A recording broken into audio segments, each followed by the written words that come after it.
So hello, I'm here with Professor Janet Treasure. This is Dr. Amy Harrison, and we're doing a podcast today to talk about learning and eating disorders. So welcome, Janet. Thanks. Thanks It's for nice to invite me. coming back on. So one of the things that I was really interested in asking you about was some of the research into learning in eating disorders.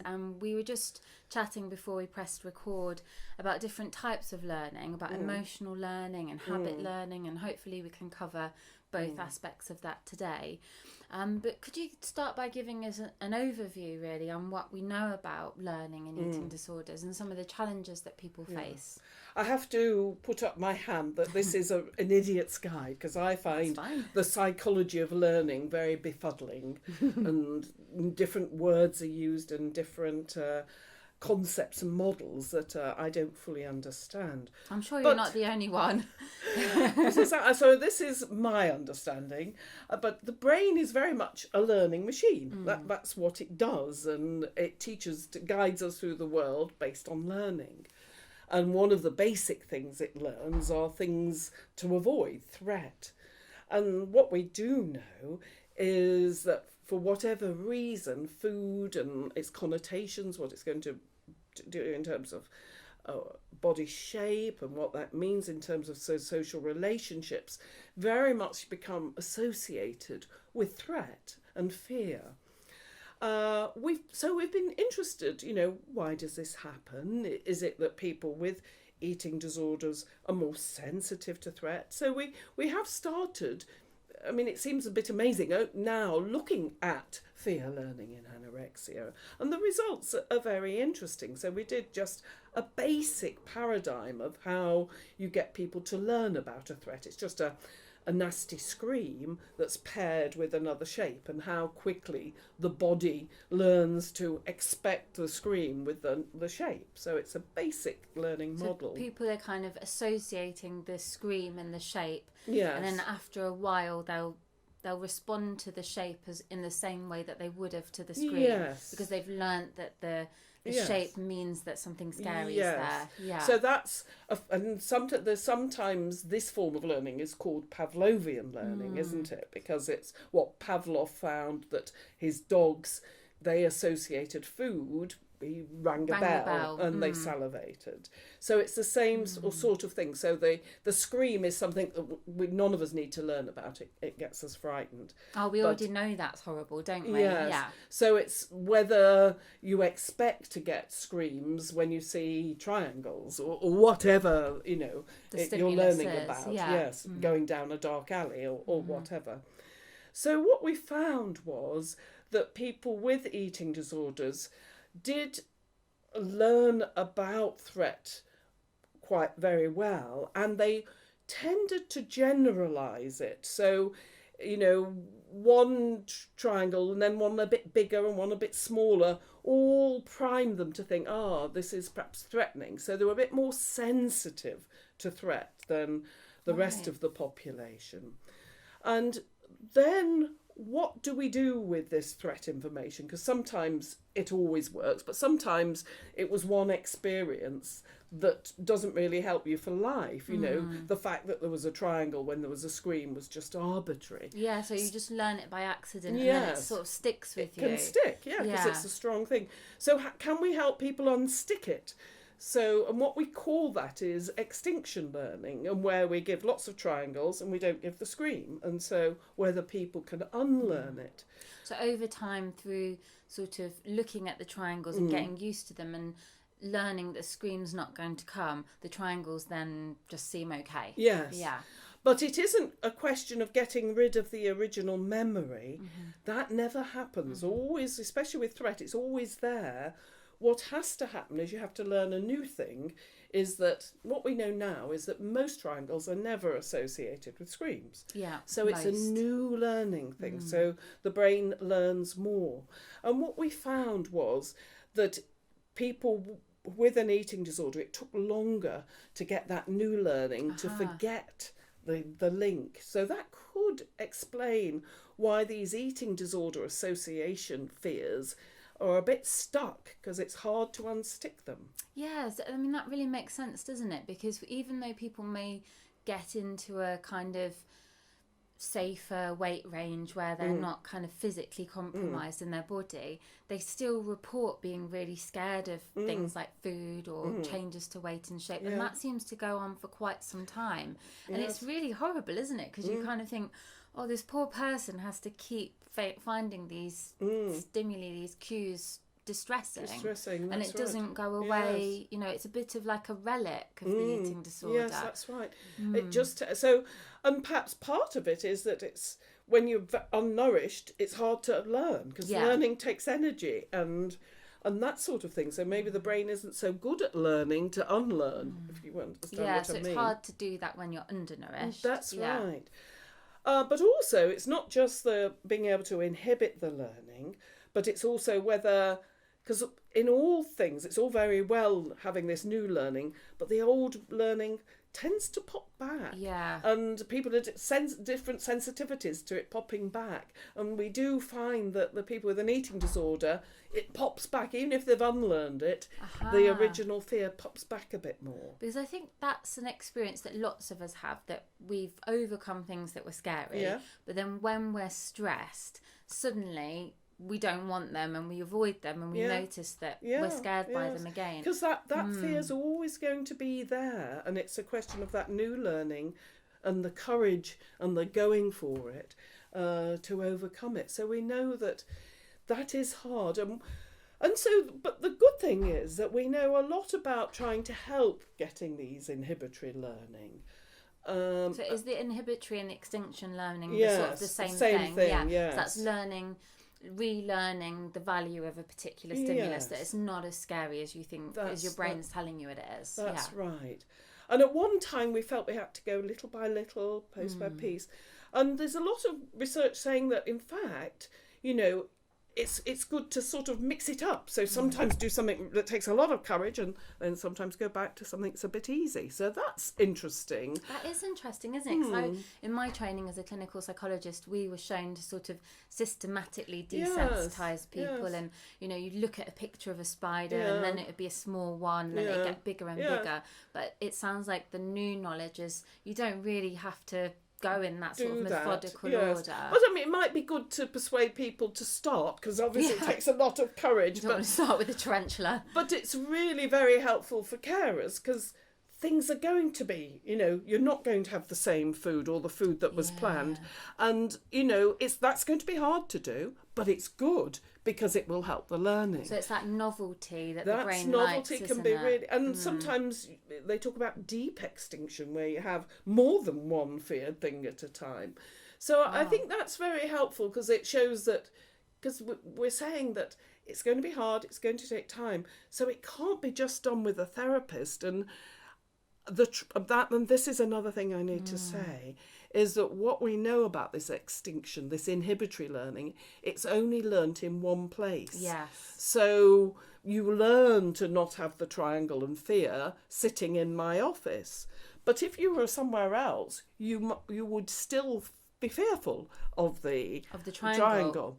So that's this really is annoying, isn't it? So you'd have to like learn again in another context. But that's exactly what happens. So people learn to overcome these huge fears of food on the ward, but then they go home and the fear memory is just as acute as it was. And that's demoralising for them. Is it never going to go? Was that all a waste of time? For the family members, they think, what's happened? They've done it on the ward. Why can't they do it at home? What are we doing wrong? Exactly. So that can demoralise and really upset people. But to know that, that's expected. It's not the end of the world. But you've still got to do the same process and still keep fighting that fear. But it will go. It will eventually. You'll learn to stop it in every context, but you might have to just keep being very exploratory with different contexts, learning to eat at home, learning to eat at a relative or friend's house, then a restaurant, and etc. So I think that's quite helpful to get the expectations right, that it isn't going to be the total answer what you've done on the ward. It's got to go on forever, and so carers and friends and knowing how hard this is. And it can be irritating for carers and relatives, you did it in the hospital, what am I doing wrong? Well, you can't do it here. Yeah. So that can be very upsetting for everybody. People have talked about, it's really comfortable for me. I've eaten out in this chain restaurant. I know what's on the menu. But actually, what we need to help people do is to try it out in different restaurants, different contexts, to really broaden out that repertoire. Yes. Yes, but then people around have got to realise that that's difficult. And sometimes it will go wrong. But, you learn and then you try again. So I think setting the expectations, knowing how hard it is, helps a lot. Because what we do know, again, that a thing that can help this is if there's a positive atmosphere. Yeah. So if the carer is able to sort of be calm and not think, oh, it's all going wrong, and then say, oh, that's what we expect, but we can try again, and just say, that's the fear coming back. We'll try again another day. It might be lower and we'll be able to do it.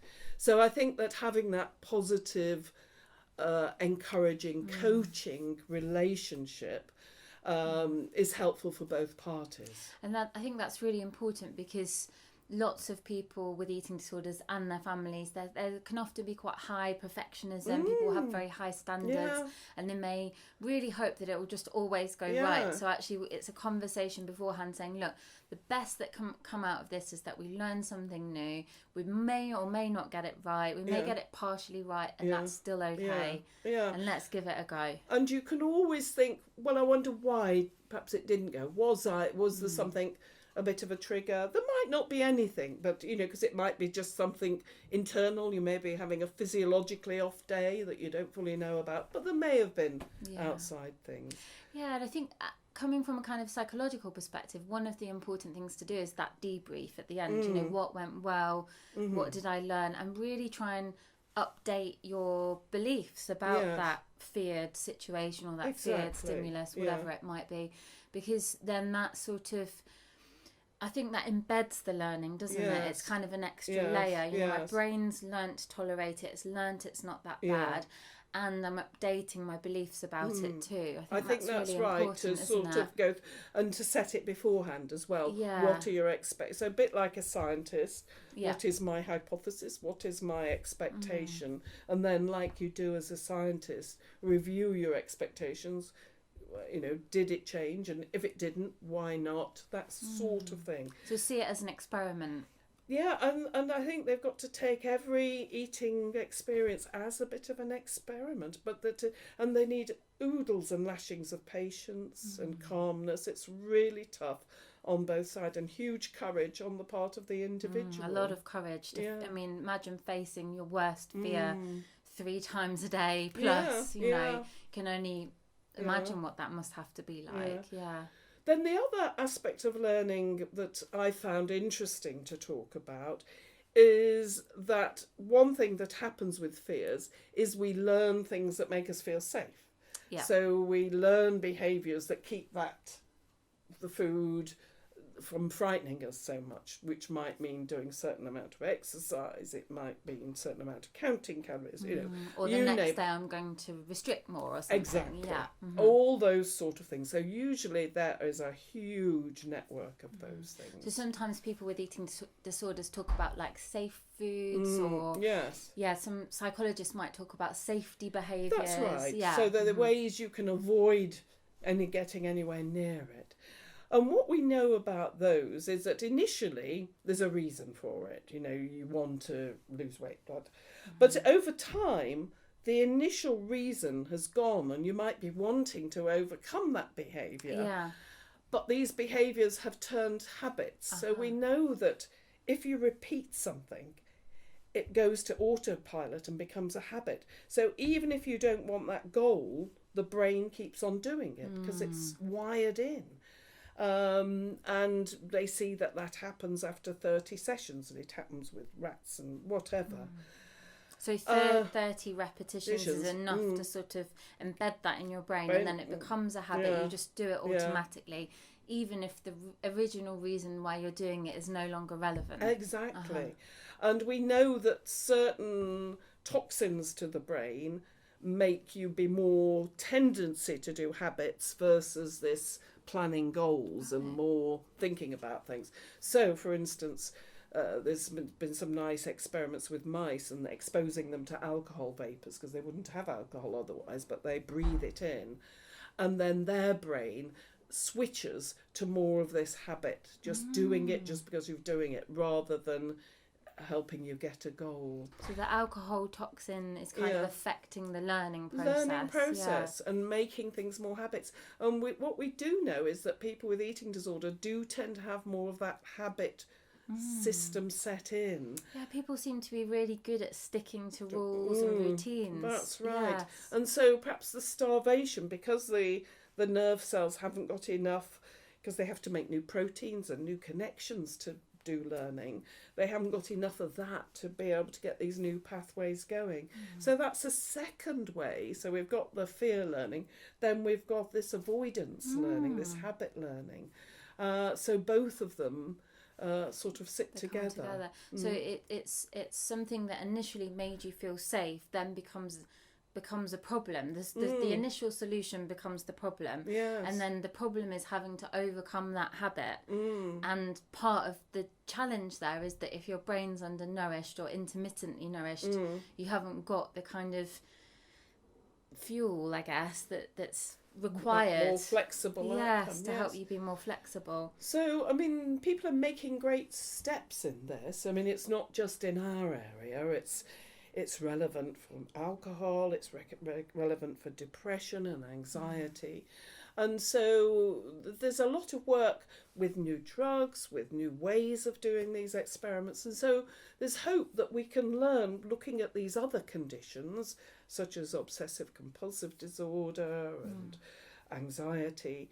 And there's sort of ways of tackling the fears by imagining the events rather than having to do it, so that takes a bit less courage and perhaps is a bit more easy to do. Or virtual reality, which is a little more concrete on the way from imagination. So I think there's a lot of new tools that we're going to be able to use that make this less of a challenge, because it's a huge challenge and takes up so much time. Yes, because you have to do so many repetitions to learn a new habit, don't you? Yeah, and in a new context and things. Yes. So one of the solutions is to imagine doing a different behaviour and kind of really, from a sensory perspective, go through that in your mind, what that would look like, what it would feel like, maybe what it would smell like, or what you would hear, and so on. And kind of really imagine that. Or there are some virtual reality platforms that might help you to get nearer that. But be able to keep repeating it, because you can't keep repeating eating the grape or whatever. Well, you can, but there is a total limit on it. So it doesn't have to be an actual behaviour, it can be an imagined behaviour, a virtual behaviour, and all of those things can contribute to changing habits. I think that's what we're hoping. I mean, that's work at a developmental stage at the moment. I wonder how families and other supporters could help people, to put these new habits into place, or to kind of help people keep on track with practicing these new habits. Well, I think to realise that it is tough, and that it isn't just, that people could do it if they only tried. To realise that this is hard. It's like training up for a marathon. You've got to do it every day, and it's going to be difficult, and you're in for the long haul. You can't expect that muscle of flexible learning to be there one day to the next. It's got to be built up. It takes a lot of patience and courage. And just kindness and compassion and recognition how hard it is. Goes a long way too. Yeah, perhaps even thinking about things that you've learned that were really hard, like learning to drive, how clunky it was at the start. And then after a while, it did become automatic. But for most of us, it remains. For most of us, it can take a really long time. Sometimes you can't do it. The other thing I was thinking about was the sort of science on expertise. And one of the things I know from the literature in that area is that experts spend a lot more time in the planning phase. So they actually they know this from studies in maths and chess, that really real experts, kind of like grandmasters, they spend much more time planning their move and planning how they're going to execute that move than they actually do doing it. Okay. And I think that's quite important, isn't it? Because we can involve our loved ones and involve other helpers to help us plan what the habit is, break it down, really get all the nitty-gritties of and it. talking about it or writing it down really helps, doesn't it? Get those plans solidified. Yeah, sharing our intentions makes it more likely for us to actually really do the good behaviour. And I think that often loved ones and supporters and carers can feel quite powerless, but that's actually a problem-solving skill that they can use to support the person. And to really plan, and also have you always say plan Bs, plan Cs, plan Ds. If this doesn't work, we can try this, and if that doesn't work, let's go for that. And I think that planning phase is really important because it's engaging that kind of prefrontal cortex, isn't it, of the brain, and sort of organising how you're actually going to execute the behaviour, and what it would look like to change the habit. Yes, so there's a lot of work with narrative therapy where people are writing down what they're going to do, so that sort of fits with that. And so interventions for PTSD from war trauma, that sort of thing can be quite helpful. So Wow, there's so many things that can be done. But different options. It does take time. Well, I guess the brain is a plastic organ, but it needs fuel and it needs practice and repetition. And what I've learnt from what we've spoken about is that people with eating disorders seem to need a little bit more than average in terms of developing new habits. They need more practice, and also it might be more difficult for them than the average other people, especially when they're malnourished, because the brain needs that. Thank you very much.